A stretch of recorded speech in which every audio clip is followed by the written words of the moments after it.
Welcome to the Sound of Ideas from IdeaStream Public Media. I'm Stephanie Haney. Thank you for being with us. The American Red Cross has declared a national blood crisis, only the second time in its history since it's taken that step. That first time was in January of 2022 as a result of the COVID-19 pandemic. This time, blood donations have fallen to a 4-year summer low as demand remains high. The shortage is especially urgent for type O blood, as supplies of O positive fell below a 1-day supply in late July. Today, we'll look at what's driving this shortage, how it's affecting hospitals and patients, and how you can help rebuild the nation's blood supply. Joining me in studio today to talk through this, we have Christina Peters, Communications Director of the American Red Cross Northern Ohio region. Hi, Christy. Hi, thank you for having me. I appreciate you being here. Maybe you're a regular blood donor, or maybe you have questions about donor eligibility. If you do, let us know. You can join this conversation. You can give us a call at 866-578-0903, or you can send us an email at soi@ideastream.org or message us on Instagram at The Sound of Ideas. Now, Christy, about this current blood supply situation, why is this so significant? Why are we in a crisis? Unfortunately, this summer we've just seen a higher demand for blood and less people coming to give. And of course, in the summer months, we usually do see a decline. People get busy with vacation, they're out of their normal routines. And so that often means they're not donating blood. But what we've seen this summer is a higher demand from hospitals. So we're sending more blood out, and we're not seeing as many people come in to give, and that's creating a gap in the blood supply that led to this crisis. Okay. Now, in this moment, is there a specific type of blood you need most? We mentioned O positive a moment ago. All blood types are important because, of course, there's many different patients who need different types of blood. Type O negative is the universal blood type, which means during an emergency like a car accident, doctors can transfuse type O negative blood until they have time to type a patient's blood and determine what their type is. But O positive is also the most common blood type, so it's in high demand as well. So those two types are significant, but of course, all blood types are needed. Also, platelets, which are a component of blood that you donate when you give a pint of blood, which are part of the clotting component in your blood. They only have a 5-day shelf life. It's a very fragile product, so there's a need for those as well. Okay. So when you say that doctors and medical professionals can give O negative to anyone, that's the universal donor, right? Is that the language we use for that? Correct, yes. Okay. Is O positive the universal recipient? It is not. Okay. It's O positive is just the type that is most common in the population. So there's a high demand for it just because more people are that blood type. Got it. And Okay. again, many people think that to donate, they need to know their blood type, which they don't. So we want to let people know that that's always a question that comes up. And we want to make it clear you can come and give even if you don't know your blood type. Okay. Will you get the information about what your blood type is if you do donate?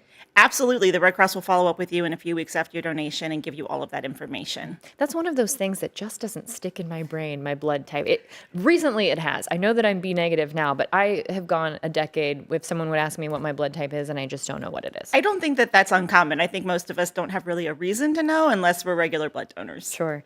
What are the general eligibility requirements for donating blood? To give blood, you have to be at least 17 years old. Here in Ohio, you can give at 16 with parental consent. You just have to meet certain height and weight requirements and be feeling well on the day of your donation. So if you're fighting a cold or just not feeling 100%, please wait until you're feeling better to come and give. Okay. What are some common reasons someone might be temporarily or even permanently unable to donate blood? This is probably the question I get most. A lot of people want to know, I'm taking a certain medication or I've traveled to a certain place, can I give? I will say that most deferrals from the American Red Cross are temporary. So that would mean you're taking an antibiotic for something. You can't donate on an antibiotic. Or you traveled on vacation on a cruise somewhere and you went to an area that maybe had a high risk for malaria. So you might be deferred for a temporary amount of time. Sometimes people fight iron issues. So perhaps their iron isn't high enough to give blood. All of those things could impact your ability to give, but I do encourage people, even if you've come in and tried to donate and you weren't able to give for some reason, please consider coming back. Oftentimes, as I said, those are temporary. They're not permanent deferrals. There are some medications that might make someone unable to give, such as blood thinners, things like that. But again, it's very specific. If you visit our website, which is redcrossblood.org, there's an entire list of medications. There's also all kinds of topics around eligibility. I think people would be surprised to know how many people can give who think they can. We did get a specific question from Wendy in Bath, Ohio about travel. I don't know if you'll be able to answer this, but if not, we'll point Wendy to the website. Wendy says, I visited Vietnam and Cambodia in December and into January. Can I donate blood now? Is that something you're able to answer, Christy? That is not something I am able to answer, but I would encourage her to visit the website because there is a list of specific areas. And again, it's very specific to where you were and how long you were there. And that's why we encourage people, if you can't visit the website, you can always call 1-800-RED Cross and speak to someone over the phone about your questions. Okay. You mentioned antibiotics. I'll ask you about this question. If I was on an antibiotic and I finished my course of medication yesterday, can I donate today? Or do I have to wait a little bit for it to get out of my system? No, if once you're finished with your course, you can donate. Okay, very good to know. Are there some common misconceptions that people might have about blood donation, maybe what the process is like or anything like that you'd like to help us clear up? I think people think we have an unending supply of blood. It's not something that we think about. Thankfully, most of us don't necessarily need it, but blood is not something we can stockpile. It is only available from volunteer donors. So despite medical advancements, we can't create blood in a lab. So this really is something where the community steps up to help other community members. And that really is so important. We need people to give on a regular basis, not only to keep our local blood supply strong now, but to be prepared. Emergencies can happen at any time, and that blood needs to be on the shelf ready to go so a hospital can have it and use it for patients. If you're just joining us here on The Sound of Ideas, we are talking about the fact that there is a national blood shortage crisis. This is a designation that the Red Cross has only put in place one other time. That was back in 2022, related to the COVID-19 pandemic. If you have a comment or a question about blood donation, you can call us at 866-578-0903. You can also email us at soi@ideastream.org, or you can find us on Instagram. We're at The Sound of Ideas. We're also on Facebook at The Sound of Ideas. We have an email now in from Scott. This is related to a particular infection that Scott had at one point. And again, if we don't have the access to this information, we'll point you to the website to find the answer. But Scott says, I was told I could not donate blood in the past due to an Epstein-Barr virus infection that led to hospitalization and inflamed liver many years ago. I was told I would never be able to donate. Is that still the case? Are you aware if that's still a distinction? That is not something that I have heard of. So again, I would refer people to our 1-800 number or to the website. Unfortunately, again, just because it is so specific, eligibility is very much tied to you as an individual. So it's really important to get the most accurate information from the website or from our 1-800 number. And I would imagine things do change. Can you give us that website and the number again so we can make sure people have it? So if you visit redcrossblood.org, there is a tab all about eligibility. You can also always call 1-800-RED Cross. You can also always stop in at a blood drive and speak to one of our staff members. They're incredibly knowledgeable and they can access information to find out for sure. And again, I would just encourage people to get the information. Don't just assume you can't. Many times, as you said, those deferrals change and they're temporary. Exactly. Things change. Medical advancements change for certainly over time. This is something connected to a segment that we'll be talking about next. We'll be talking about HIV and AIDS. We know there's been some advancement related to HIV and AIDS. Do you know if someone has HIV, for example, and it's undetectable in their blood, is that person able to donate blood? So there have been some changes around that deferral. And again, I can't speak to the specifics, but I do know that there are some instances where you can give. And again, this would be something where you would want to come talk to one of our health historians or visit the website to get more information. Okay. So say someone is aware that they definitely can donate or think that they might be able to donate and they want to check that out. How can people schedule an appointment to do that? We absolutely encourage appointments, especially right now, because we've seen so many people step up to give, which is wonderful. You can visit redcrossblood.org and search by your zip code to find a blood drive near you. Here in Northern Ohio, we run about 20 blood drives every single day, so there's a good chance there's one happening nearby. You can also call 1-800-RED Cross, and the Red Cross actually has a free blood donor app that you can download to your phone. It allows you to search for blood drives. You can make your appointment directly on your phone. You can actually put your donation card on your phone, so all you need is your phone when you go to give. Again, we do encourage appointments so that we can plan accordingly. But of course, if you just happen to be driving by and you see our sign, please consider stopping in and making a donation. About the Red Cross app, it's my understanding you can actually track your blood donation journey. Tell us about that, Christy. So I think the blood donation journey is the coolest part of the app. So you can actually watch in real time. You'll see your donation being processed actually here, right here in Cleveland at our main headquarters. It'll go through testing, it'll go through storage. At the end, you'll see it head out, and you'll actually get a note saying, "Thank you, your donation went to Cleveland Clinic to help a patient in need." Wow, that's very It's interesting. very cool. It's just a really nice real-time reminder of the difference that you're making, that there really is a patient out there who is going to use that product, and it's going to help them fight whatever they're facing. Sure.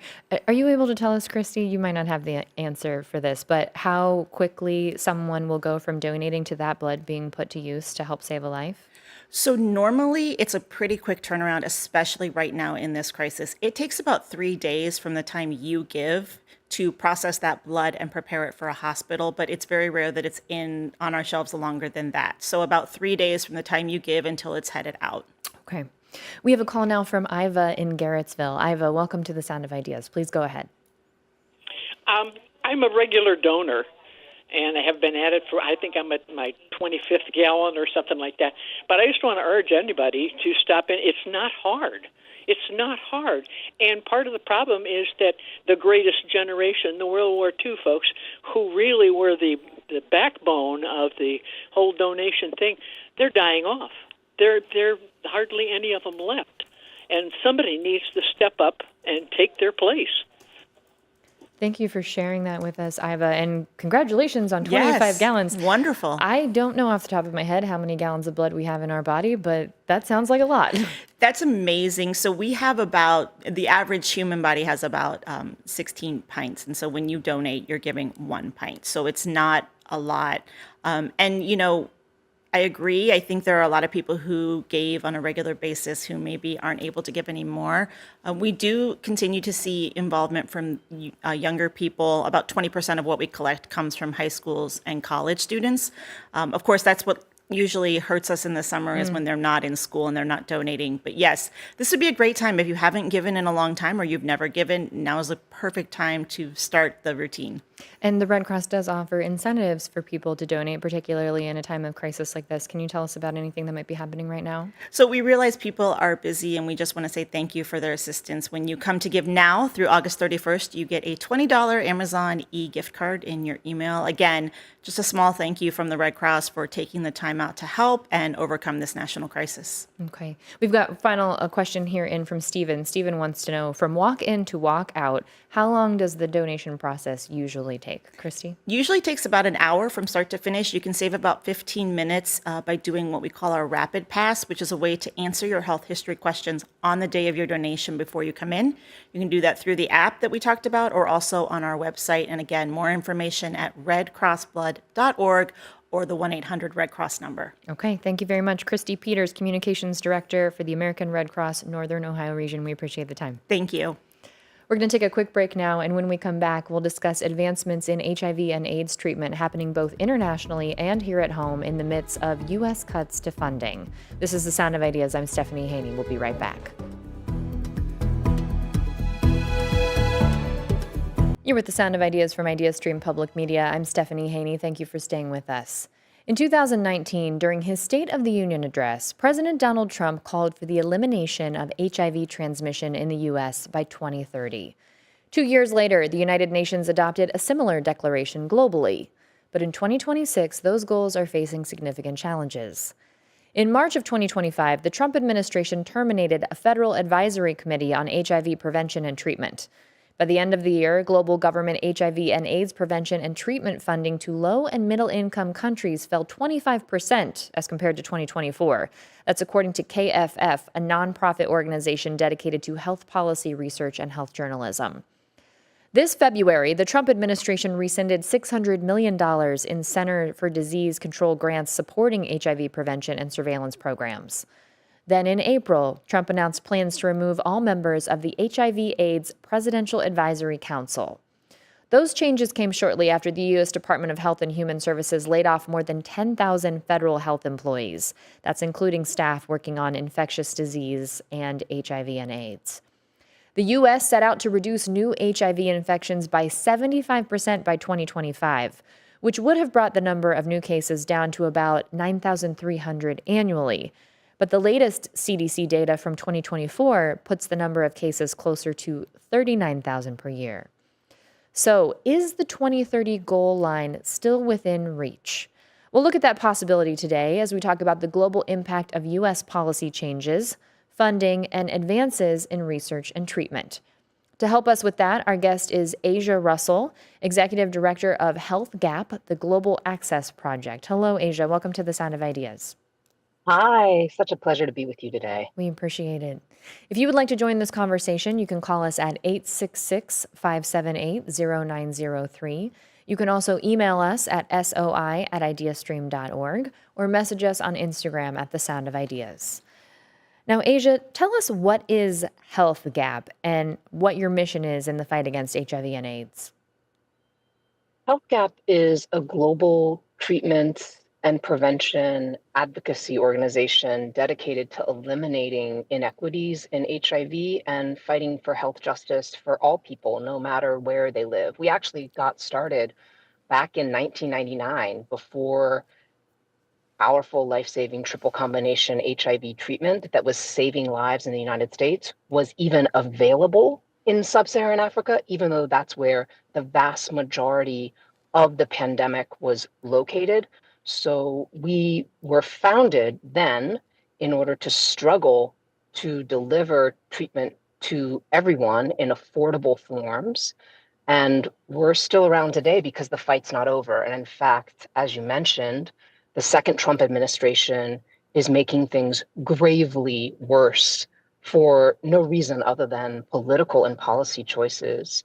And the contradiction is this is coming at just the moment when science has delivered powerful new prevention tools, truly explosive innovations that should be transforming the response at home and abroad. But these series of cruel moves on the part of the Trump administration are throwing up hurdles just at the moment where we should be accelerating toward the finish line. Mm-hmm.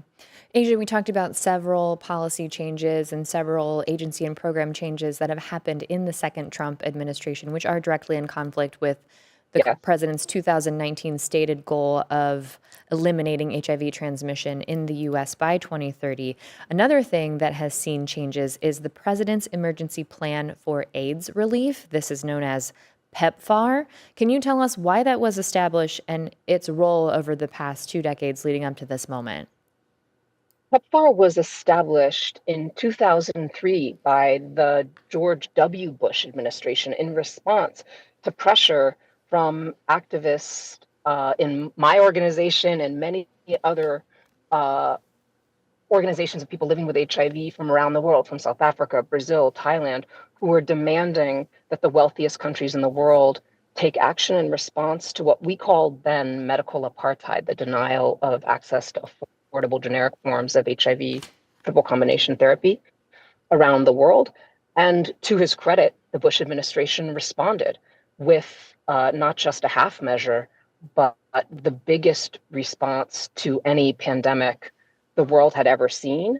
And since that time, more than 2 decades ago, PEPFAR has been wildly successful. It's saved more than 26 million lives, and it's been one of the few things that's deeply and broadly supported, not just by taxpayers, but by Republicans and Democrats from across the political spectrum, which is why it's so astonishing that the second Trump administration is in direct contradiction with the first Trump administration and really engaging in deadly sabotage of the life-saving prevention and treatment efforts that PEPFAR has been delivering steadily and surely.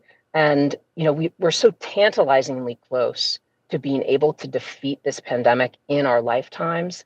That's why it's so important we draw attention to what the administration is doing, and we challenge everyone who cares about health security in the US and around the world to really call on him to stop.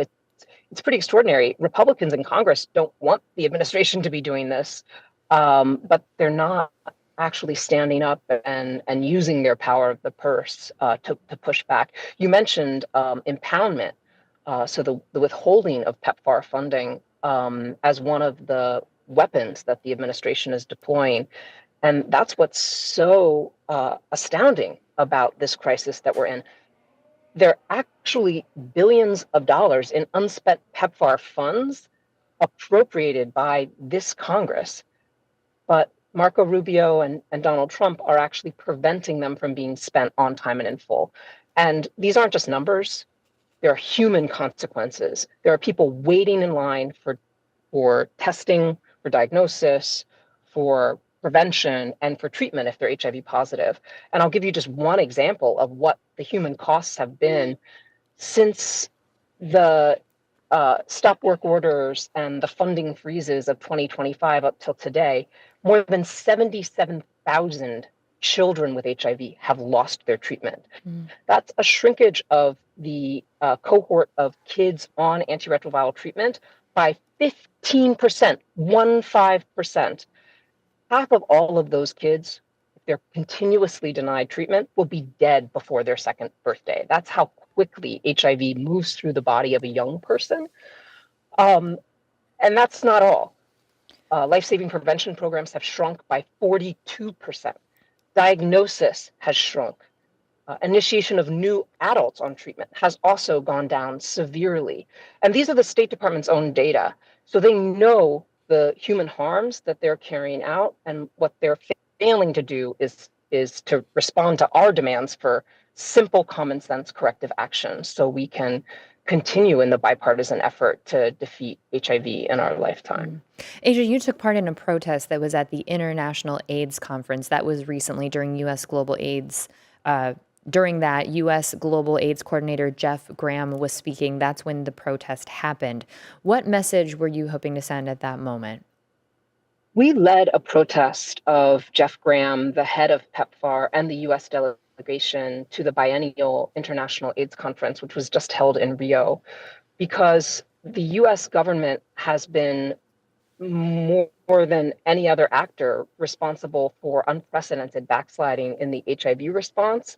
And it's incumbent on us as advocates, but also as Americans, to challenge what's being done in our name.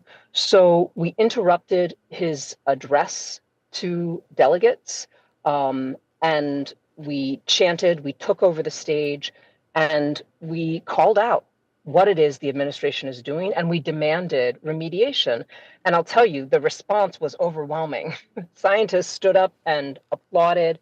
They nodded their heads in agreement. They were thankful that activists and committed allies were actually telling the truth about the harms from the decisions that the State Department have been making. This protest, it wasn't only Americans, South Africans, Haitians, other directly impacted people from directly impacted countries were standing shoulder to shoulder with me. And I'll tell you, this administration is very vindictive when it comes to ordinary people willing to stand up and speak out. And the bravery and the commitment of people living with HIV is really something that needs to be held up and supported as a model, because we know these kinds of attacks and this sort of pressure, it's unprecedented with HIV, but it's also taking place in other health areas and in other areas like the attack on science. We can see that it's connected, and we have to continue to push back. Asia, you had mentioned a moment ago that we are tantalizingly close to eliminating transmission of HIV. Can you tell us about some of the current advances in treatment and what has you hopeful right now, as long as people can get access to those things? That's where the AIDS conference in Rio that was just held had a stark contradiction on display. The scientific tools, like a new twice yearly injection called lenacapavir, which is long-acting prevention called pre-exposure prophylaxis. So you take it before you are HIV positive or exposed. And lenacapavir is so powerful as a long-acting medication that it's virtually 100% protective against acquisition of HIV, which is breathtaking to imagine if this tool could be deployed at scale to every vulnerable community who's in need. So that's giving so many people so much hope. But that's in sharp contrast with the policy decisions that are holding back accelerated deployment of this product. To give you a concrete example, the US is only permitting a small ration of lenacapavir to be deployed in only a handful of countries, almost as if it were just for show, rather than deployed to the many millions of people. 20 million people actually need this product. And that need could not be more acute because the Trump administration's attacks on HIV programs particularly have affected prevention. So there's a lot of catching up to do. So that's where we are right now. We have tools that have never given people more reason to hope, whereas the preventable policy sabotage is standing in the way of deployment at scale. I mean, I'm still extremely hopeful. We know we can get out of this nightmare. It's astonishing and should be outrageous to all of your listeners, however, that we find ourselves put in this situation because of the decisions of the Trump administration. There was that stated 2030 goal of ending HIV transmission in the U.S., effectively eliminating it. Asia, do you think it's still possible for that to happen at this point? And what would you like to see in order for this access to be given to the people who need it the most? The science shows us that realizing the goal of ending AIDS in our lifetime as a public health threat is absolutely possible. What remains up in the air is the timeline, the cadence, because we've never seen such a rapid retrogression. This is truly uncharted territory, that 25% reduction in available funding, not because of a cut, because again, that money is there. It's all our money. It's been appropriated for this purpose. The administration is refusing to release it. So I think these are goals that are not high in the sky. They're imminently achievable. What is needed urgently is for the administration to stop its unfounded attacks on service provision, on science, on human rights, and to get back to the work, the bipartisan work of fully obligating PEPFAR funds and saving lives all around the world, because that's what's morally right. It also keeps Americans safer at home. So the good news is these mistakes are correctable. The bad news is they never had to be made in the first place. But I still have hope. That's why I protested in Rio. If I didn't have hope, I wouldn't have bothered. We have hope because we know that the more that people understand that these decisions can be reversed and that they're not grounded in anything other than a kind of cruel and unmoored politics, that people can increase pressure, protect PEPFAR, and rebuild and reconstruct the global HIV response. Asia, where can people go to find out more about the work of Health Gap, the Global Access Project? Right at our website, healthgap.org. That's HEALTHGAP.org. And there's so much for concerned advocates to do to save PEPFAR and to reconstruct life-saving global health programs. So we welcome more hands to make light work of this generation-defining crisis. Thank you for the time, Asia Russell, Executive Director of Health Gap Global Access Project. We appreciate it. Thank you so much. Have a wonderful day. You as well. We're going to take a quick break now, and when we come back, we'll hear from IdeaStream's 2026 summer interns. As a new school year quickly approaches for many of them, they'll reflect on their experiences and share the lessons they'll carry with them into the next chapter. This is The Sound of Ideas. I'm Stephanie Haney. We'll be right back.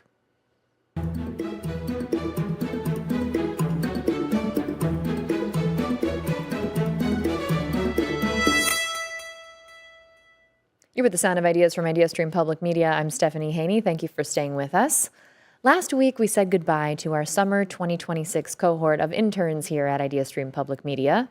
Throughout the past 3 months, our 9 interns honed their skills throughout our multiple departments, including news and marketing across digital, radio, and television. To learn more about our interns, what they accomplished here, their career aspirations, and what they took away from this experience, we brought them on the show. We heard from 4 interns last week, and today we'll hear from the remaining 5. This conversation was pre-taped, so we can't take your calls right now, but we do welcome your questions and thoughts. You can email us at soi@ideastream.org or message us on Instagram at The Sound of Ideas. Now here's our conversation. Joining me now, we have a cohort with us from our summer 2026 class of interns at IdeaStream Public Media. I'll introduce you now. Grace Claxon, news intern and recent graduate at Kent State University. Hi, Grace. Hi, thank you for having me. Thanks for being here. Ben Geeson, WCLV intern, our classical station at IdeaStream Public Media, recent graduate from Oberlin College. Hi, Ben. Hi there. We've also got Kiera McGuire with us, our Sound of Ideas intern, a familiar face to us here on this team, and rising senior at College of Worcester. Hi, Kiera. Hi, Stephanie. We've also got Sonia Suri with us, digital content intern and recent graduate at Kent State University. Hi, Sonia. Hi, Stephanie. And TJ Thomas, who spent some time with us on the Sound of Ideas as well, from University School. That is a private all-boys college preparatory school. Hi, DJ. Hi, happy to be here. Very happy to have you here. Grace, start us off by telling us a little bit about what you've worked on as a news intern here. So one of my first projects was actually writing about Blimp Day in Akron. So that was really exciting because that's a new holiday in Akron. And I also covered the soapbox derby in Akron as well. So I got to ride in one of the box cars. Okay. That was really exciting. On-the-job experience. Exactly. Very vital. And I've definitely learned so much about the area, and it was really exciting to do man-on-the-street interviews as well and kind of go out of my depth in that way. I'm typically behind the computer, not behind the camera, so that was exciting to learn. And we have a clip of one of your experiences with some of that on-the-street reporting. Let's see that now. Yeah, I was walking into work. And my boss was there. He was watching in his office. I wasn't close to him. Kyrie hits that 3, and I hugged my boss. And that's very awkward at the moment, but I look back at that, I'm like, that was just such a genuine moment. Now, Grace, you talked about being behind the camera and behind the computer, but you had an experience there where you were actually on the camera talking with people. What was that like? It was a little nerve-wracking at first. It was also 90 degrees outside, so it Yeah. was very warm. But it was really exciting to see people so passionate about Cleveland and to hear what they enjoyed about winning the Cavs championship and coming up on the 10-year anniversary. Just seeing the passion of everyone in Northeast Ohio and seeing how much they love their community, I think that was one of the most exciting things and learning from that. Yeah. And your particular news internship focused more on digital reporting, being out in the field, rather than being in a studio necessarily. So can you tell us a little bit about what it meant to you to have that digital focus? Yeah, at first I was really nervous, I guess, to go out of my depth in terms of I'm very much used to digital focus, but yeah, it's definitely solidified my skills in terms of writing and reporting, and it's made me a much more comfortable reporter and journalist. And learning about the area, like I said, has been really helpful to that too, because I'm also not from Cleveland or from Northeast Ohio. So getting to know an area that's not totally mine it's made me a better reporter, I'd say. And yeah, strengthened my digital skills. And where are you from, Grace? I'm from just outside Pittsburgh, Pennsylvania. Okay, well, we're glad that we were able to snag you for the summer of 2026. All right, let's learn a little bit more about your experience, Ben, with the classical music team. How did your love for the genre grow or transform potentially while interning for IdeaStream? Good question. While working here, my main responsibility was conducting an update to their music library. So a very large database with all of the music that is both on rotation and not on rotation at WCLV. And while doing that, I not only gained experience as a technologist, an IT professional, but I also got to learn about the variety of repertoire that was actually in the database and how that, how that's used in programming. Did it And, introduce you to things that maybe you weren't familiar with before? I mean, just as far as my knowledge of classical repertoire, I feel like I've learned a ton. Almost every day, I'll come across an entry in the database where I'll be like, oh, I've heard of this composer, but I haven't really listened to them. And that has inspired me to become more familiar with the genre. I also have to mention my supervisor, John Mills, who has been a really great mentor, letting me sit in the booth with him almost every day and see firsthand how WCLV organizes their content and provides quality classical music programming to Northeast Ohio. It's a big job. A lot of people rely on it. So thank you for your help with it, Ben. Of course. Now, Kiera, you worked for this show, The Sound of Ideas. We are so happy to have had your help this summer. Tell us about some of the segments that you've worked on. Sure. So I worked on around like 6 or 7 segments in total, and a lot of them were just about like things in like the greater Cleveland area. Like I worked on a segment for Juneteenth celebrations in Cleveland. I worked on a segment about like nicotine use in young people. And that was actually the first segment I ever did. So it was like really, really cool to see like how everything works like behind the scenes for a show. I'd never done anything with like audio or broadcasting before. So to be able to learn how to script write and interview and all the behind the scenes with like audio and like, like visuals and things like that, I think that was really cool. Well, we've appreciated your help, as I mentioned, very much with the producing. Now, I hear you'll be the president of the student-run paper entering your senior year, The Worcester Voice. Is there anything particular that you think you've experienced here or learned here that you might take back to that role with you?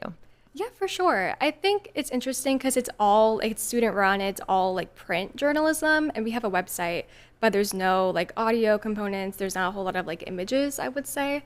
So how to make and conduct a good interview, I think was so like monumental to that. We look forward to Yeah. seeing more of your reporting there at the Worcester Voice. Thank you. Sonia, you were part of the digital team. Tell us about the projects that you worked on this summer. So I worked on a couple of lists this summer.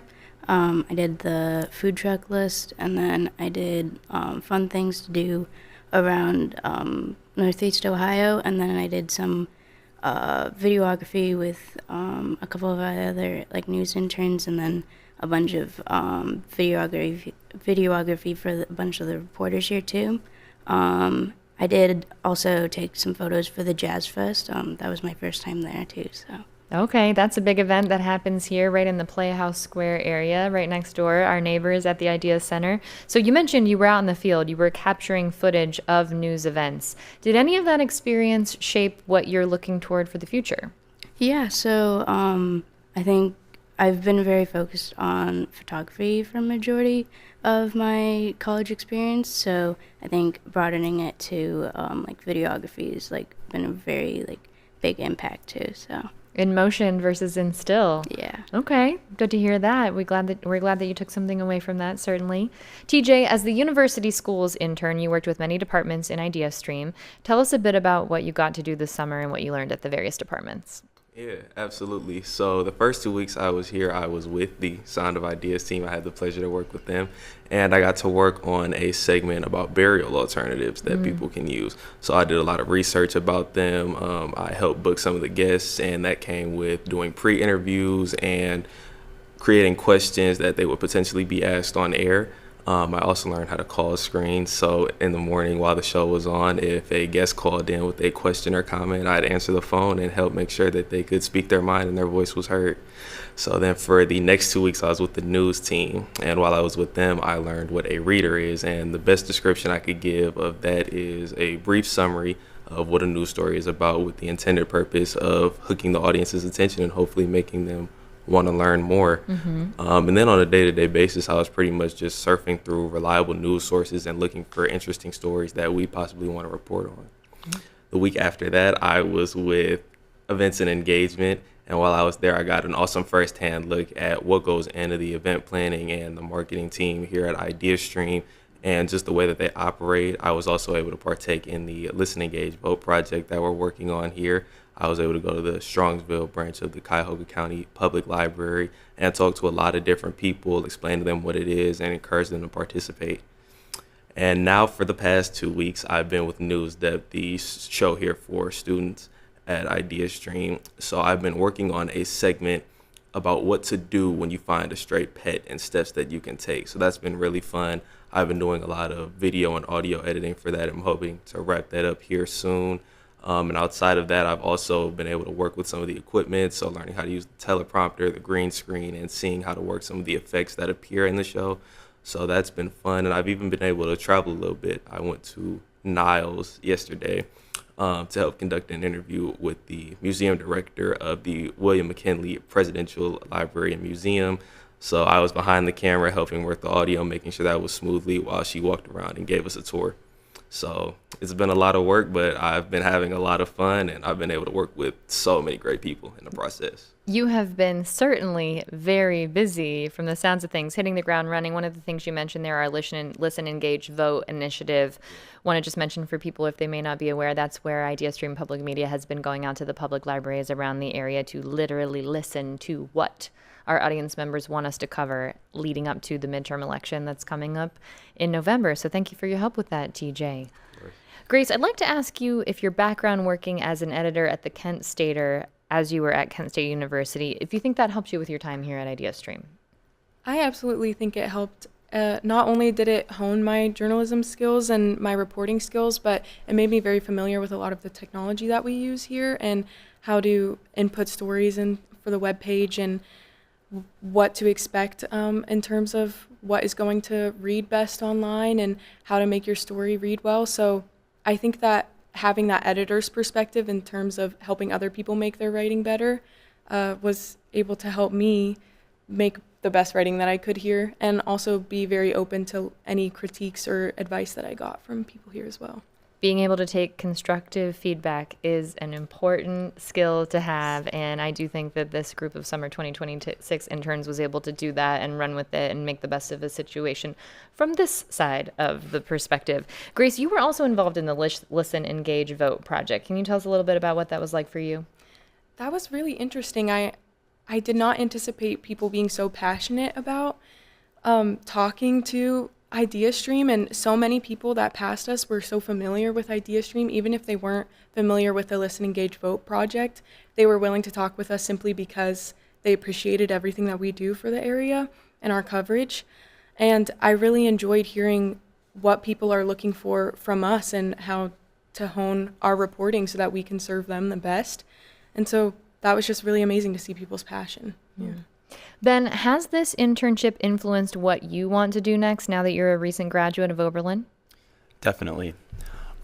So to begin with, this was my first and only experience in media, and I have to say every part of it has been very enjoyable.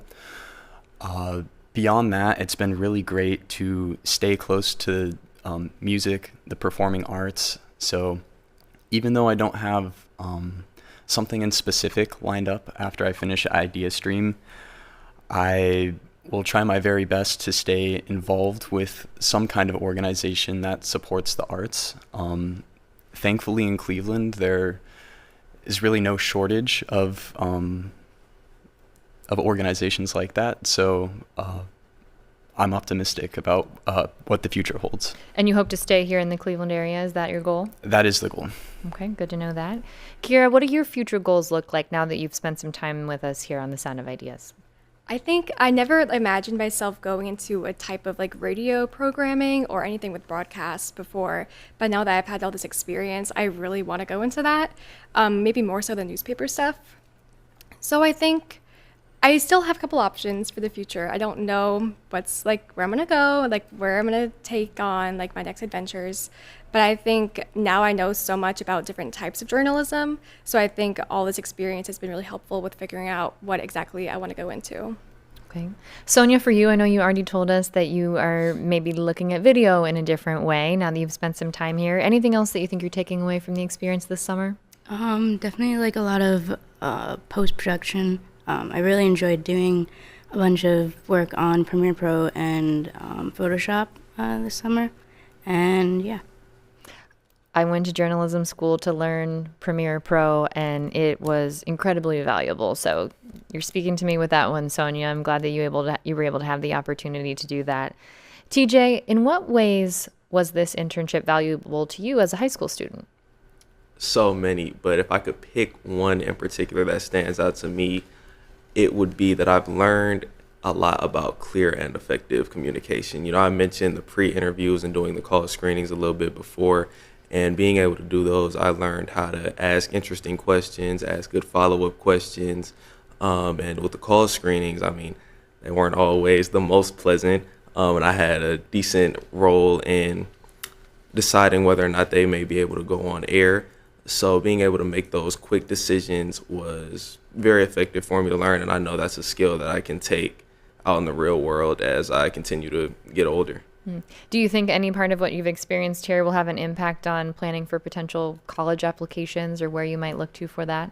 Absolutely, yes. So I've always known that I wanted to go into media, and being able to be an intern here definitely has solidified that. So I know as I go into this college process and through this college search that I'll definitely target schools that have programs that have like multimedia journalism and broadcasting, and I know that'll make it so much easier. Okay. Well, this is the part where I ask each of you to give us a few words of advice that you might want to share with a future intern here at IdeaStream Public Media. Grace, what would you like to say? I would say to not box yourself in based on what you think that you would most enjoy or what your experience would lend you to, because when I put myself out of my comfort zone and tried to learn new skills, I found that I enjoyed them much more than I anticipated I would. I always imagined I would want to be someone behind the screens or editing or writing, but I've also enjoyed helping make videos for this and other digital content, and broadcast content as well. So put yourself out of your comfort zone and be willing to learn from the people around you. All right. Ben, what do you think? I think what Grace said was great. I want to echo that. I also want to say that if you are a high school student and college student who doesn't necessarily have one single trajectory as far as an area of study or an interest, I would encourage you to follow multiple if that is what best suits you, because more often than not in the professional world, it does not hurt to be a jack of all trades, and I believe that is something that has positively impacted my experience here. Okay. Kira, advice for future interns? I like what Ben said. I kind of want to go off of that.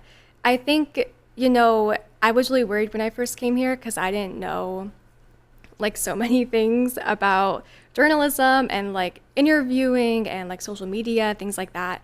And I learned that it's okay to not know everything at first in the beginning, and then like asking good questions and getting all that like shadowing experience was super helpful. So don't be afraid to like say you don't know something.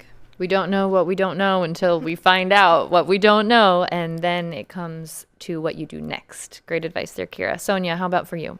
I would say just be open to trying new things. I did a lot of different things that I would not have expected that I would have done, like videography, and then I'm making my own like reel tomorrow, so that's very exciting. So just be open. Okay. And TJ, for you? Yeah, mine is very similar to Sonia's. Going into this internship, there were a lot of things that I've now done that I had never thought that I would do or done before. So I'd say coming in here with that open mind and a perspective of I'm going to try as much as I can, I think helps make the experience so much more fun and enjoyable. And once you're done with it, you're going to be very satisfied with everything that you've accomplished. Well, we are very grateful for the help that we've had this summer from this cohort of interns. I know many of you off to exciting new adventures being recent graduates, and some of you have a little bit more of your story to write in the college sphere. But no matter what, you've touched IdeaStream, and we do appreciate what you've done here, and it will make a difference moving forward. Thank you for your time, Grace Claxon, news intern and recent graduate of Kent State University. Thanks for having me. Thank you, Ben Geeson, WCLV intern and recent graduate at Oberlin College. Thanks for having me on. Thanks to you, Kiara McGuire, Sound of Ideas intern and rising senior at the College of Worcester. Thank you so much. Very much thanks to you, Sonia Suri, digital content intern and recent graduate at Kent State University. Thank you for having me. And also a thank you to you, TJ Thomas, intern from University School, the private all-boys college preparatory school in the area. We appreciate it, TJ. Thank you. One more time, on behalf of everyone here at IdeaStream Public Media, I would like to say a huge thank you to our 2026 class of summer interns for all of the help. If you want to check out some of their work, you can find their capstone video project where they created a guide for guests visiting the Idea Center. I got to make a cameo in that. That's on our website at ideastream.org/about/directions to the Idea Center. And there are dashes between all of those words after that last slash there. If you missed any part of today's show, you can hear a rebroadcast tonight at 9 on 89.7 WKSU. You can also find every episode of The Sound of Ideas wherever you get your podcasts and on the IdeaStream Public Media YouTube page. To get the last word on today's topics, you can email us at soi@ideastream.org, and you can find us on Instagram. We're at The Sound of Ideas. Yesterday, we talked to endurance athlete Katie Spotts, who aims to become the first American woman to row solo across the Pacific Ocean in hopes of bringing clean water to 100,000 people with the people who donate along her journey. David B. in Cleveland Heights wrote in, "It's always great to hear from Katie Spotts. One word that describes her is inspirational, both her physical ability and her commitment and message to issues of water access. I wish you a Pacific voyage, Katie." Thank you for those thoughts, David. We also wish Katie tremendous luck on her voyage. We'll be checking in with her before she launches from Peru. If you want to keep up with her journey, you can go to her website, katiespots.com. katiespots.com, that's spelled with a Z. Tomorrow on The Sound of Ideas, Ohio is a major recipient of fracking wastewater from oil and gas operations, particularly from states like Pennsylvania. Tomorrow, we'll talk about what this means and the environmental impact on Ohio's public lands. I'm Stephanie Haney. Thank you for keeping the conversation going. We'll see you tomorrow here on The Sound of Ideas. Support for WKSU is provided by the Cleveland Orchestra, the music of John Williams, this Labor Day weekend, September 4th through the 6th at Blossom, clevelandorchestra.com.